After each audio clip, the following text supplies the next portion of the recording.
Shut up and sit down. Welcome to the Big Blue Offensive Podcast with Mike Trainer, Jay Jules, and John Depot.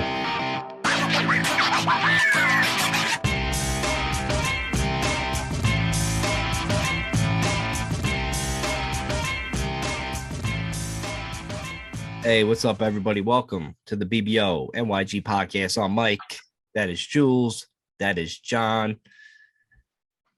All right, man. It's NFL draft time. We got one more week left before our 100th episode that we're going to debut. 99, baby. This episode's called Aaron Judge. Triple digit. Our logo, our fucking draft night. We're going to be drinking next Thursday. I can't believe next Thursday is a draft, which is truly amazing. We're going to talk some late rounders, second round and on, some guys that we might want on the Giants that we're targeting. And then I guess, Jules, like around the NFL, what happened today around the NFL? So the big news is that the Eagles have finally and officially extended their quarterback in Mr. Jalen Hurts.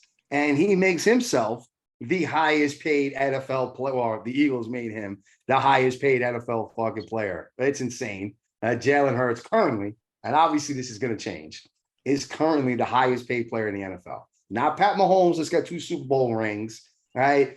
You know, not fucking Josh Allen, who you know was in the MVP conversation the last couple of seasons. No, Jalen Hurts, right? So for all you Giants fans that were out there, and all you fucking non-Giants fans, Mike in particular, I like to talk shit from the Washington side of the ball and say that we fucking overpaid for Daniel Jones, right? You look at someone like Dak Prescott, who's still getting paid that kind of money.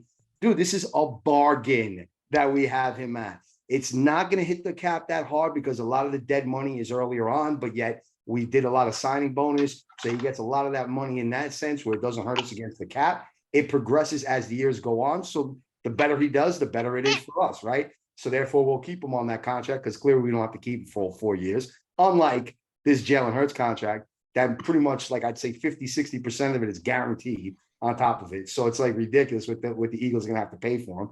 And this sets the bar. You still have Joe Burrow. You still have Justin Herbert. These dudes are coming up in contract and they're going to get fucking paid. So More. that's ridiculous. You're going to see Deshaun Watson, Kyler Murray, Herbert, Burrow, fucking, now fucking Jalen Hurts, all making 50 plus a million a year. And we got Daniel Jones as our starting quarterback who we have the confidence in making 40. So that's a hometown discount if you want to say one for sure. Now, John, what happens John, what happens after the 2 years on Daniel Jones' contract? Is he up for an extension after these 2 years? Since it's not, you know what I mean? I mean, 2 years is pretty quick. I wouldn't say that it's out of the realm of possibility, especially if, he's keeps bringing them deep into playoffs. If he's winning playoff games every year and he puts himself into that ilk of quarterback, then that $40 million 2 years from now is going to be under market value. It's just what it is. That's just what the quarterback market's always been since we're children. It's just how it goes. So there's a way he could play himself into it, but I don't know that. I don't even think that's a cause for concern for us. I think we should just celebrate the fact that, Philadelphia just locked down a quarterback that's going to, his awards are going to come out sooner than later, and they're going to be paying him a fucking $250 million. So did Jalen did he just like benefit from the team around him, and now he's just benefiting and getting paid all this money because of that? Isn't that how it works a lot of times with quarterbacks? That's the thing that's the trick of drafting quarterbacks right there, but in the NFL's version of it, because you have this absurd talent around you, which is better than what you're going up against. And because you're the quarterback, because every time a wide receiver makes a play, it goes on your stats. Obviously there's plays you're making yourself, but it's just padding it. So all of a sudden your numbers look so much more inflated because the talent around you is just better than the talent you guys are playing. So in the draft, all of a sudden, that's why you see guys getting drafted first overall, second overall, and then they just vanish from NFL fucking, the NFL talk, period. And then they're just footnotes in history. And it happens every single year, and that's the reason why. And this is just the NFL's version of it. That's why quarterbacks, they pay for their offensive linemen's fucking vacations to Bora Bora. You know what I'm saying? They're the ones doing all the fucking dirty work. You know what I'm saying? So I think it's more to do with that because football's a team game. So if you got a good quarterback, you got to have good players around you. You know what I mean? It goes hand in hand. So of course, that money is like he should be tipping his offensive players. You know what I'm saying on the side. No, it's so true, man. Like I said, like once you start to see true talent go on a team and you see the players, the next time the only thing next to do is to step up. You know, it's rare that you see a completely loaded team. Maybe Jameis Winston's like an exception there, right? Where he basically had a like Tom Brady's team prior to Brady going to the Super Bowl, but like he couldn't do it. So you could see he couldn't hack it. He had the same kind of talent around him, and he just couldn't hack it. But then you see a guy like Tua before Tua got hurt, and he was starting to have a stud year. Miami's offense was one of the top offenses the first few weeks of the season, and then he gets hurt and he goes down. But that was just with the addition of Tyreek Hill, Wow, and everything else going on there. So you can't sit there and tell me that doesn't make a huge difference because it totally does. I remember when Devonta Smith in that second game in December runs that corner route on us. He's fucking wide open. Like I saw that play developing. I was at that game. And like I saw before he made the break, I was like, yo, he's fucking going to be wide open. It's like any fucking NFL quarterback can hit that route. You know what I'm trying to say? Like I could do it. It's a wide open wide receiver. Like you got all day. The offensive line is protecting, and you got a wide open receiver running to the corner. Like, so yeah, it was, you know, that definitely makes a huge thing. And this, you know, with it being a week and or so away, it's going to be very interesting to see what the Giants do in draft night.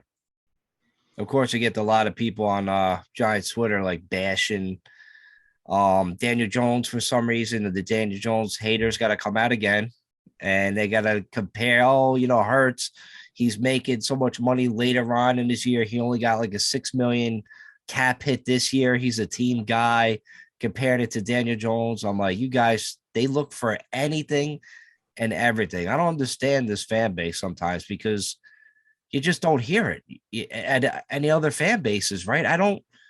I look around, I look at other teams when other teams make crazy ass decisions. I don't see the hate that their own fans give the Giants. It's outrageous. Maybe it's just all the years of losing beforehand that they got them all fucking screwed up in the head.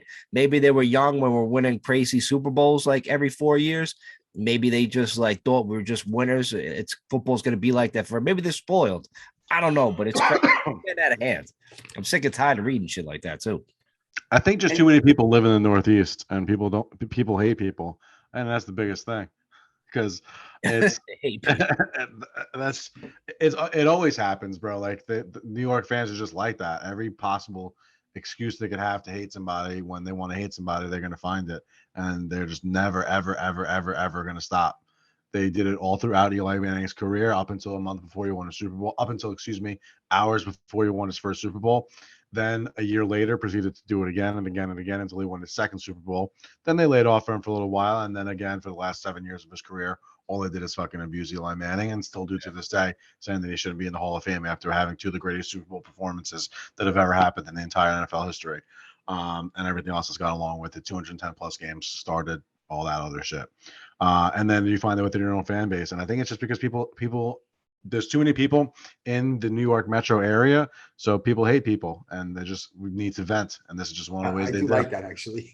Like I might use that. That is good. You're like, yeah, you're right. Everybody's on top of each other, so you just get frustrated. They're like, fuck you, right? Yeah. There's too many mouth breathers fucking walking around, and a lot of them are fucking part of Giants Twitter.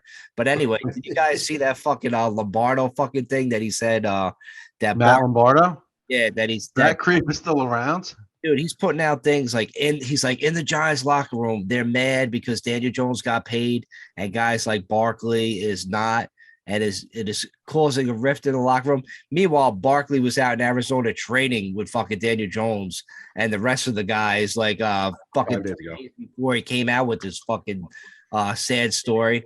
I swear, New York media too, they got to go too, because they come up with a lot of this fucking trash and the fans just believe a lot of this shit. And now we got another story that it's causing a division in the locker room, which obviously it's total bullshit. If you look on these guys' Instagrams, they're always partying, going out to fucking bars together, hanging out. It's just nonsense. It's fucking nonsense. Players know, half the NFL is a business. You know what I'm saying? So you gotta look at it that way too. It's funny. You know what? I think that because years ago, right, and I'm going back, the days before the internet, right, when these beat reporters were where it was at, and they were the ones that were really in there getting it. New York always had that reputation of being tough, right? They ask the tough questions. They're not afraid. They don't back down to these players. They don't look at them as gods or anything like that. And they always sort of had that, where I think that now, because there are so many media outlets and there are podcasts like we're currently doing, right? That there are different ways to form these opinions. And, you know, with the internet and all these different things, you can click on stuff and you can find out about players almost instantaneously. You don't have to wait, you know, for a newspaper to come out the next day. Yeah. Right. So like, because of that, they're almost like they feel like they have to do more, right? They got to reach for more. They got to search more. They got to, like, you know, they got to kind of like be out there, like just looking for anything to Clickbait. spark some shit, just to try to make it seem like it's that tough New York media again. Woo, look at us, you know? And like, that's all it really is. Like, at the end of the day, that's all the fuck it is, you know? Because if they're wrong about something, they hardly ever are accountable for it. And if they have to retract something, they do, and they don't give a shit. And at the end of the day, they're like, yo, there's so many different media outlets. How many of these could the actual players be focused on? So they'll say whatever the hell they want when it comes to their mind. And that's all they do these days. So it's hilarious. Like, that's all I think it is, to be honest with you. It's And sad. then, of course, that stirs Twitter and it gets everything Yeah. else going. It gets Well, everybody. you know. They make it into like a soap opera. I just want sports to be fucking sports again. You know what I'm saying? Bring it back fucking old school. But Serious. anyway, Well, Mike, I can tell you that's never ever gonna happen. oh, not here. Definitely not here. Everybody loves some fucking story. That's why, like, I seen like Odell Beckham, like, had the you know, we're still talking about around the NFL. Odell Beckham had that press conference with Baltimore, and he went on this thing saying how he's always been an underdog his whole life and Oh, my blah blah blah. I'm like, motherfucker, you went to LSU, you got fucking full scholarship to LSU. You know, you went to a private high school where the Mannings went to. You signed a big contract. You won a Super Bowl ring. Yeah, you got a ring, but you were always the underdog. Maybe you're always hurt. Did you mean you're always hurt? This guy is just, he's really like, he's so full of shit. He really is so full of shit. Just I know say, what it is. just say you got the money, you got the biggest bag for Baltimore, and that was it. Just be honest, say it how it is. It's that's just a clear case of everyone trying to be Michael Jordan. That's all it is. That's what Jordan used to say. He used to try to make himself seem like he needed like this, you know, something extra to prove to be the GOAT.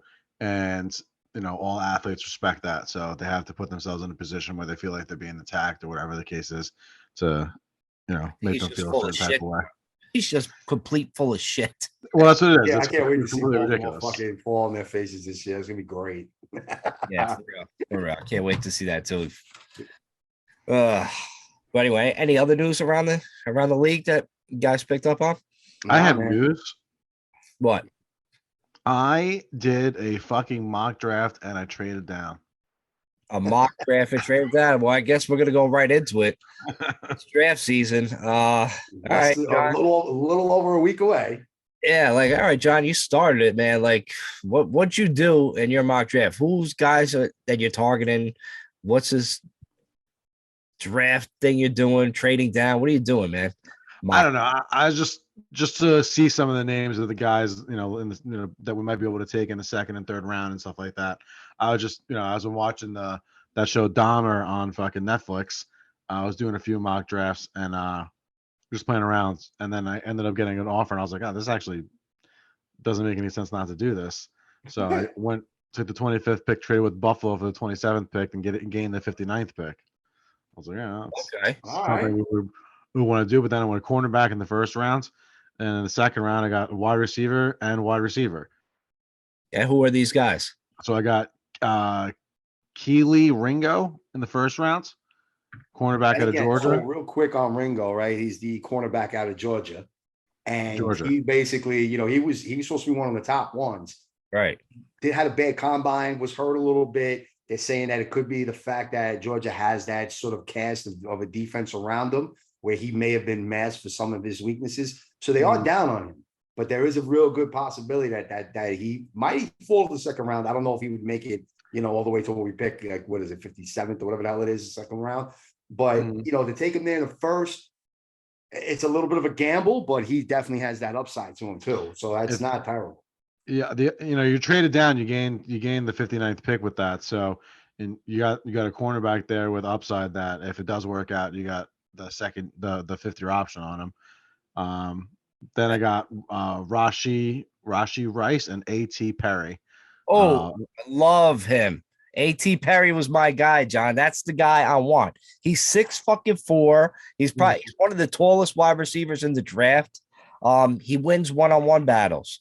That's what we need. That's what I want to see on our offense. Oh God, I would love A.T. Perry. Wake Forest Junior. Yeah, Wake Forest. Yep, and then Rice is from SMU. But yeah, man, when you got a guy like that who you can kind of break into the offense where he could be just like what Kenny Galladay was supposed to be, and you don't have to go crazy. I got him at pick 67.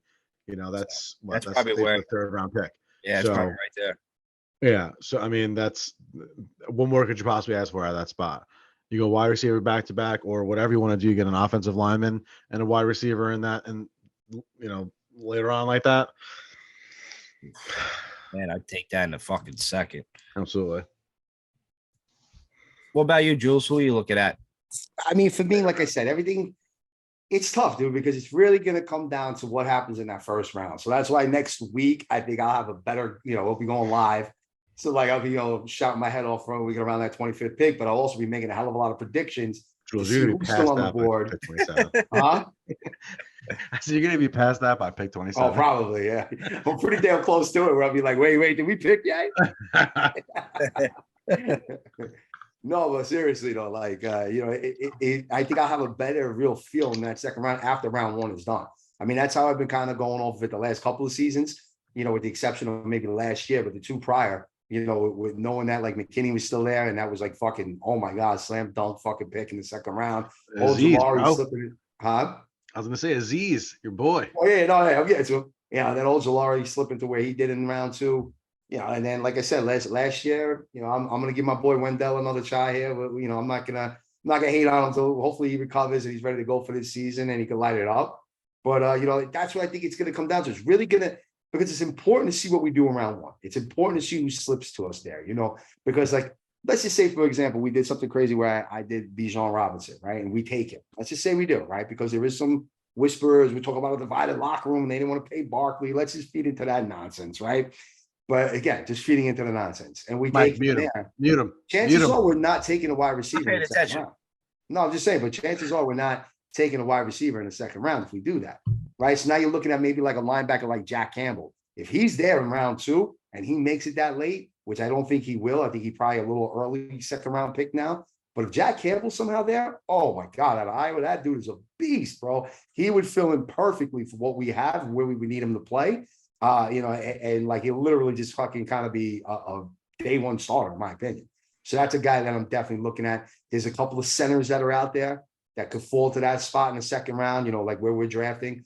So, there's a couple of guys like that, that I would definitely be all over if that was the case, like a Joel Tippmann, right, out of Wisconsin. If he's some there, there's a couple other names for interior linemen, but, that's one center that could be around in round two. It's going to depend. It really is going to depend on what we do round one to me, because look, maybe, like they keep saying that this is a deep corner class. So if we do get like a wide receiver that falls, maybe Addison falls to us there, right? I know they're trying to say that his 40 time was a little slow in the combine. So that's why he might fall down to us there at 25, right? We get a kid like that and you mix it in, and then all of a sudden we get one of these centers or these linebackers or a corner, since this is one of the real deep corner class. There's some possibilities of waiting for round two to do that kind of stuff. So to me, this round one is going to be very interesting, especially that John was mentioning it last week where he said, for the last few seasons, we were so used to our picks coming in early and you focused on maybe a handful of guys. And then that was the end of it, right? And like you knew that, like, all right, cool, we're going to be ready to roll. And now all of a sudden you're like, shit, I don't know what's going to happen because we're like back into this fucking draft in the first round, first time in like a long time. So it's going to be fun. I'm telling you, Thursday's going to be a lot of fun. The last time was Tony, but it was because we traded down. Right. We were still pick 10 or 12, whatever it was that year. So there was only 15, 18 guys that you were really looking at, maybe 20. But this year, there's 50 guys that could go. It's so weird because usually in the second round, we're always picking like real quick in the second round, Right. Yeah. But now it's like we got to wait. So it's almost like, yeah, just like you're right. We're hoping a guy slips to number 25 in the first round that you would have been like, holy shit, I can't believe he's here. And then you just got to go best available, right there. So and that's it. That's what I said. Like, and look, what's crazy too is like as much as emphasis I put on Dallas taking Bijan Robinson, Philly might do the same too. I mean, they just locked up all this money with Jalen Hurts. They don't have any money to go get a running back. Done. I don't give a shit what you say. And look, what do they have? Byron Scott and like who's the other dude? that fucking always Boston killed us. Scott, yeah. Gainwell. Boston Scott, yeah, Boston Scott. Miles Sanders. No, Sanders is gone. Sanders is on Carolina. Oh Philly's not shit! in anymore. It's Yeah, Gainwell. dude. So like, yo, man, Philly's gonna most likely be taking a running back, and you know, you know, it's gonna be, you know, it's gonna be fun. And don't forget, they do pick early. I don't think that they would be that crazy. I think that they're one piece away, where like a Bijan Robinson, and take him with that, where they have the number 10 pick overall, something like that from the Saints. I don't think they go that crazy, but they could if they really feel it. That's what they need. That's that, and then you know they draft like an offensive lineman or something, or defensive lineman later on in that round. You know, round one towards the end of it. I mean, look, you got to look at your competition, right? So like, it's going to be very interesting. All eyes on the Eagles there with that pick right away for sure. You said they're at 10. I think something like that. 10 Yeah, or 9. I could see Something them like that. training. I could see them training back, Yeah, and that's then another thing. you know going after that running back that you want the Giants to take at 25. I could definitely see getting another pick and getting that running back later on. But Could you imagine? I still worry about Detroit at 18, though. You know what I mean? They could scoop him up in a second. I still think he's going there, but who knows? They might still go grab another wide receiver, even though they had that kid Williams, right? Jameson Williams, where it was out of what was he on? I forgot what school he played at, but he was hurt all last year. So they still have him. Obviously, they have St. Brown. So they might not go wide receiver. They might want to bulk up their defense. They just lost the corner that I barely butchered his name that the Giants signed, and it's gonna be interesting though. We're gonna have a lot of fun on Thursday night, man. Because like once we get past the first like 6-7 picks, I think it's gonna open up wide open. There's gonna be a lot of things that are just gonna be out there to be picked. Can't wait. Well, a couple guys I like in like the later rounds. I would have to say, center's the position. I know everybody's looking at that. A couple guys I like. That guy from TCU, I think he's like the biggest one, Steve Avila. I think Villa, but Villa I think was a guard, right? Doesn't he switch back and forth a little? Yeah, he's like he can play guard or center. They say, inside power, but dude, it's like fucking 330. I think he's the biggest one out of all like the centers, 6'3". So basically he falls right in line with like 6'4", 6'3", 6'5" guys. But he's like he's a monster. I know the Giants haven't really been like connected with him. They've been more connected with, I guess, the number 1 rated guy was that John Mitchell Schmitz guy. Out of Minnesota, Minnesota, but now they're saying like there's a possibility that if the Giants don't reach for him at pick 25, or do some sort of trade back and then take him at the end of the first round or something like that, if someone else wants to jump up, that we might miss out on him. He really might go. If he doesn't go round 1, he might go early round 2. But that's okay. I like the guy Villa that you mentioned. That's a big one there. He's sitting around there in round 2. That's fine with me, man. We get, let's say we get Addison and then we get Villa in round 2, man. We're looking good. We're looking really good right there. I'm fucking real happy with that. Well, there's another guy I like is Jaret Patterson. Of course, I like him because he's Notre Dame kid. He has a lot of range. He gets out, he can pull it. So be nice for the run game for a guy like Barkley to have there. He's got the fundamentals and fucking Notre Dame. So that's another guy like maybe like 3rd, 4 rounds, like kind of right there. I can see him, being the guy, or even the kid from Michigan. I mean, who knows? There's so many good centers that are just like, they're all kind of like one doesn't separate from the rest. You know what I'm saying? It's not maybe that the kid from Minnesota slightly. Maybe. But then after that, and I feel like some of the top guys aren't even that much of a drop off, especially like a Villa and the kid from Michigan and everything else. Like where it's like, dude, but you fall right into it right there, where it's literally where, okay, you know what? This guy's pretty damn good. Like he's gonna be all right. You know what I mean? And that's why I don't think that we reach for that Minnesota kid at 25. If there's some chance, let's say we trade with Kansas City or something, and we go back to 31, and they traded up for whatever reason, and then the kid's there at 31, maybe. You know what I mean? Like, that means the receivers we wanted are off the board, and Bijan's not there, right? You know what I mean? Like, then okay, I'm all right with it. But we'll see, man. As I said, this round, like after you go past the round 1, there's so many different simulations that you can do, and so many different ways you can navigate. It really depends what you do with that first pick in round 1. Yeah, I could see them picking like a center, not to like the 3rd or 4th round, because I could see Giants Twitter every fucking pick we make. Why didn't we get a center? What are we doing here? I could see them fucking flipping out on social media. You know who you are. And I can definitely see them doing that. But all right, so enough for the centers, like the other guys. I like kind of like in the later rounds, dude. I like that fucking guy. Joey Porter Jr. You know Yeah, what I but mean? he's saying he might not make it past Pittsburgh Really? because of the tie with his dad there, and he played at Penn State. He's a Pennsylvania kid. You know what I mean? So like growing up in that system and knowing that his father played for the Steelers, he would love to go play for the Steelers, and they could use corner help. So there's a really, really, really good chance that he might get taken there because they're projecting him to go round one, right? I've seen mock projections where he ended up on Washington.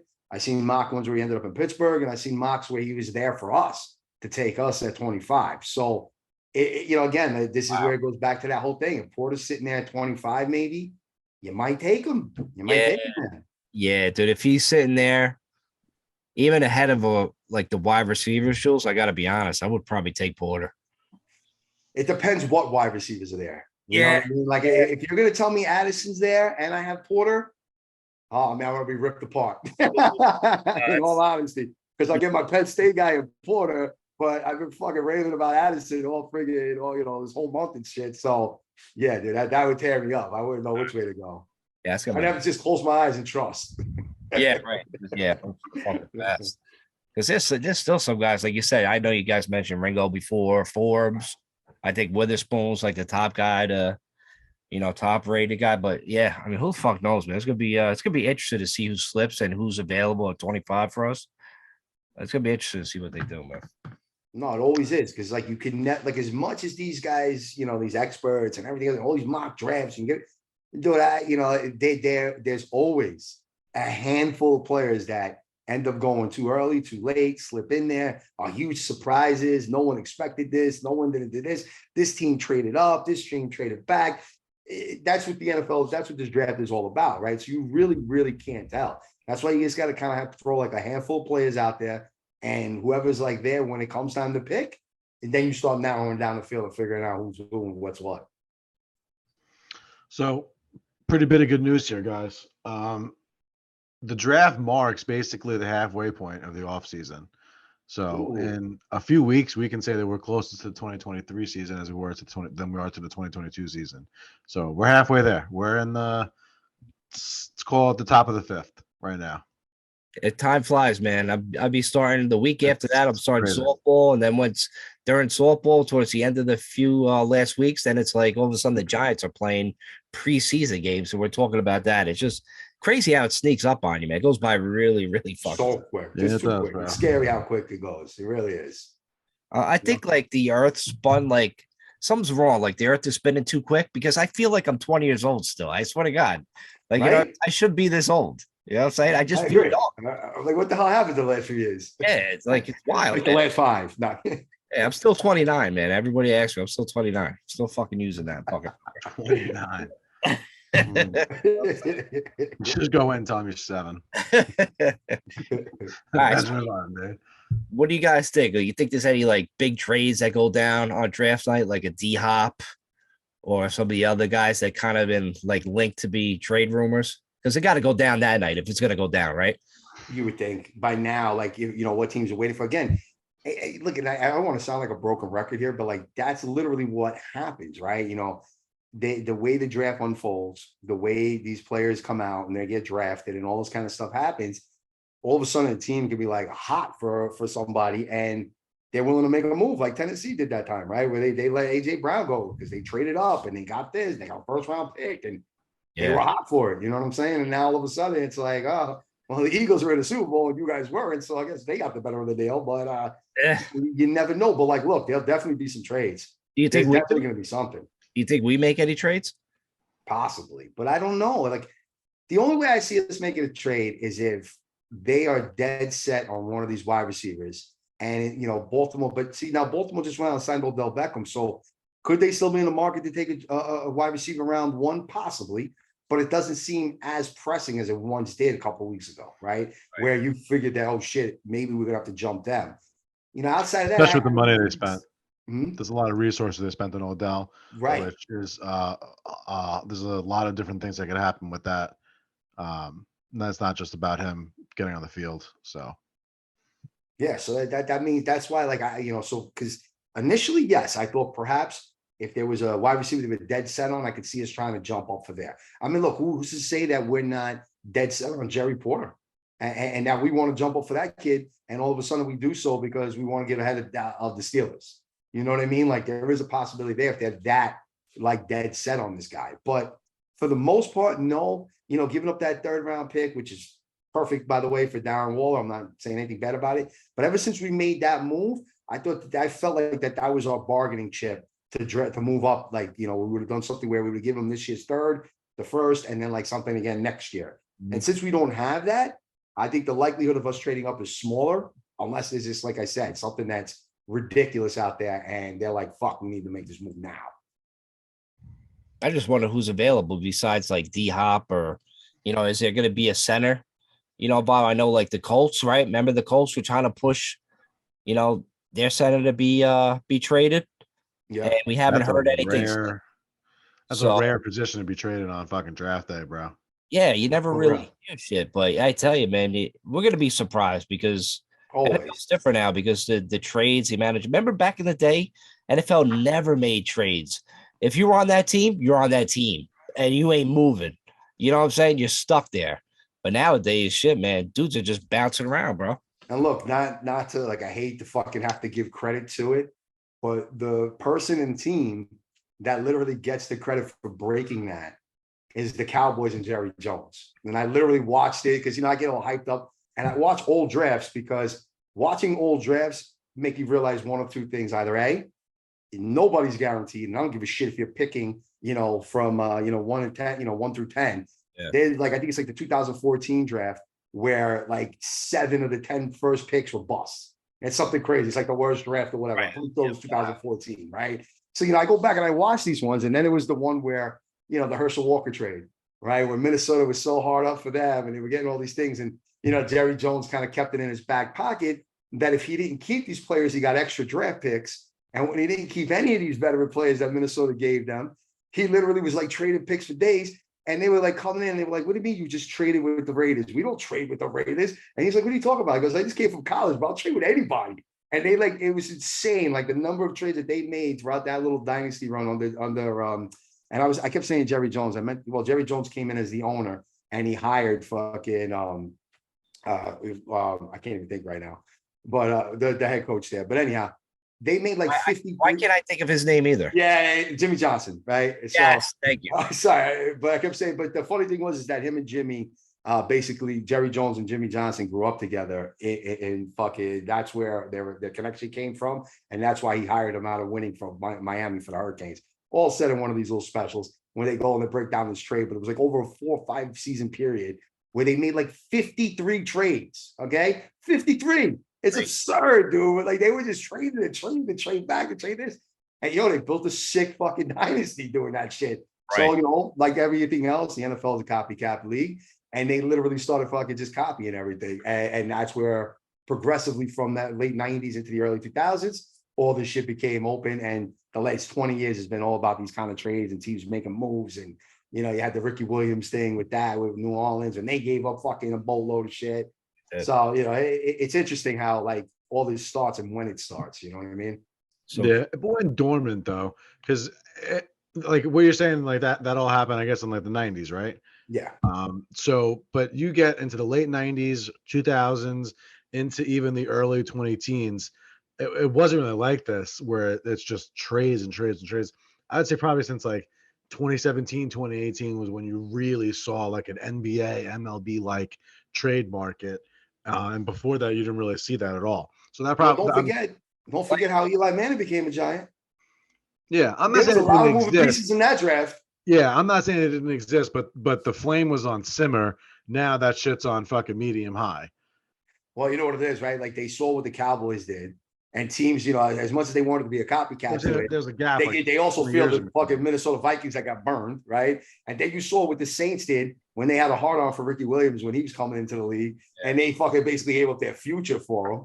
You know what I mean? Like so, like teams do see that they get sour from it. Look, it's just like what we've been seeing with the quarterbacks, right? I mean, last year no one wanted to take a quarterback with the first 5 picks, and now all of a sudden they're saying maybe 3 quarterbacks go this year in the first 5, right? It remains to be seen, but here we go again, right? So it's like every other year now, there's like this quarterback fucking hard on, and then there's not, right? Because if you go back, if you go back to like the Josh Allen draft, right, it was a couple of seasons ago, he was like the third or fourth quarterback taken, and he was taken 12th with Buffalo, right? You know what I mean? And like only one of those quarterbacks has been okay, so it's interesting to see how that fucking goes down, right? It was the Baker Mayfield draft, if I'm not mistaken, right? So it's hilarious to see that kind of shit. But Baker, Sam, and him and Rosen. So it was like, Yeah. 1 out of 4. Remember, they were all hyped up, and then the one guy went number 1, which is Baker, and he turned out he's sucky. It just NFL, man, it's crazy. now. we'll see what he does. Was he in Carolina this year? Yeah, but he did. No. Right, we'll see what he does down there. Yeah. Did you see the Merrill Hodge shit? Merrill Hodge said whoever takes him, he was talking about that draft back in the day, like before Baker Mayfield got drafted. He's like, whoever takes this kid, they're gonna be out of a job within 2 years. Like, No. yeah, Merrill Hodge did, like, he was saying, like, he was pinpointing like a lot of shit. They were retweeting that shit like on social media before I caught wind of that, and I was like, yo, Merrill Hodge is on point. So whatever he says, man, pay attention to him, man. He definitely knows his fucking quarterbacks. I mean, but yeah, I mean, listen, there was so many guys that were. I mean, remember the Jet fans making fun of us for not taking Darnold? Oh Yeah. my god, Yeah. They were relentless. how'd that turn out? They were Same fucking. way it always fucking turns out in Jets land. It's yeah, it's really, they're just a fucking disaster. I think they cursed because of Marino, so I watched that one too, right? From Elway to Marino. Yeah, That's another good one. That's a 30 for 30. That was pretty. Kenny fun. O'Brien. Oh, good. They Kenny drafted- O'Brien. Who's the fuck? Crazy though. If you look, he actually didn't have a bad career. He was It's just that okay. He was a fucking Dan Marino. Right. It's like, how do you not go him? Like, it's crazy. Like, retrospect is kind of funny because at the time, Ken O'Brien was supposed to be like the man. He's but it's like, yo, you have Dan Marino. He was on fucking fire, man.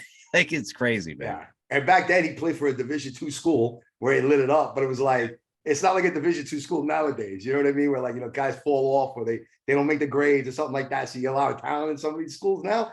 But like back then it was like a rarity. Like, you could pinpoint 1 or 2 people. That's about it. Jerry Rice or some shit like that. Like, Steve McNair, like a very few guys that went from a D2 school and came in and like made an impact in the NFL. Man. Well, Crazy though. But that's why I always that's what gets me hyped for draft season is watching some of these old drafts because you go back and you see where mistakes were made and you laugh and you see how like guys that turned out to be studs got picked so much later in the draft, like Warren Sapp, for example. I think he went like 15 or 16 that year when he was being drafted to Tampa, right? Where he was supposed to be a top 10 pick hands down. And then just because there was a rumor going around that he might have smoked a little weed, all of a sudden he dropped down to 16. That's just how the shit was back then. It's crazy, dude. That's why like I love doing it. You go on YouTube and you put on a couple of different fucking down the rabbit hole. Shit, and just watch like the first few picks of the first round. It's great, dude. It really is. go down the fucking rabbit hole. Yeah, yeah, absolutely. That's what I end up fucking doing. It's like 2 a.m. all of a sudden you're like, what the fuck? Well, listen, man, it's a week and 2 days away. We'll be on here for the live show. The Knicks don't play that night, which is a great thing. They played the night before, so we don't have to worry about the Knicks during draft night next Thursday. They did that on purpose. Yeah. That's why they did that long layover from Saturday. I'm like, wait, why are they I playing know, on like, why the Tuesday? fuck playing that? All those days off? Yeah, I'm definitely heading out for the game tomorrow. That's why I didn't want to do the podcast tomorrow. Gotta support the Knicks. You know what I'm saying? Hey, they look good on Saturday. They did That's look for damn good. sure. They did look good. All right, Brunson plays like that. Woo! Yo, next week we unload we debut the logo for the new t-shirts. So we got to figure out how to get you guys those shirts. You want me to better text me your addresses again so I can ship out some shirts to you guys so you have the shirts for the draft night so we could debut it together. You know what I'm saying? Hey, listen, don't be afraid to DM Chad Powers directly. All right, he's okay. He'll answer you. All right, if you hit him up directly, he will definitely respond back to you. So we get a few requests for that. A few people that may want to even come on and join us on the show. Feel free. All right, like shoot us a thing, and we'll see what we can do. Absolutely. But y'all, listen, guys, I think that's it, man. Right? There's not really much else going on, right? It's sort of like like the quiet of the storm, where we're just kind of waiting, right? Calm before the storm. The calm before the storm, like that's it. Time of the episode. And when that time comes, it's gonna be draft night before you know it. Right? If it's already fucking April 17th, so you know that like 9 days or whatever the hell it is until like the actual draft is gonna be like you fell asleep and you woke up and it is draft day. So we're gonna be rocking and rolling, unveiling the new logo, the 100th episode, giveaways, all types of shit. So like and subscribe. You know the channel. Like I said, DM Chad Powers fucking straight up. This way we can we can get you some stuff out there. You can be ready. You can start supporting the new logo. And listen, man, tune in for the live draft. It's gonna be fun. That's for damn sure. Until then, we'll see you guys next week, though. Peace. Peace. Go Giants.